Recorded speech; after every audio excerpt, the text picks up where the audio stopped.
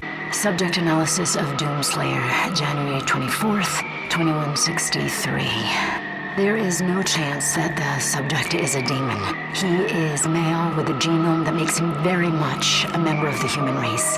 I cannot, as a contributing member of the scientific community, agree with the assumption by some of my colleagues that he is, for lack of a better word, a god, an avenging angel, the right hand of doom here to save humanity from its sins. But I cannot ignore that the timing of his arrival, the identity of his enemies, the fire and brimstone element to this catastrophe we currently find ourselves in has definitely shaken my scientific resolve. Maybe he represents humankind's rage, their will to persevere, to overcome that which would threaten our survival. He is uncompromising, a relentless being of violence that knows no mention of the hesitation shown by our many leaders and politicians during our time of judgment. The only thing they fear is him. He cut through them like a sickle through a field, his fury surpassing their own. He is faster, more relentless. I believe him now to be more than just a man. He Doom,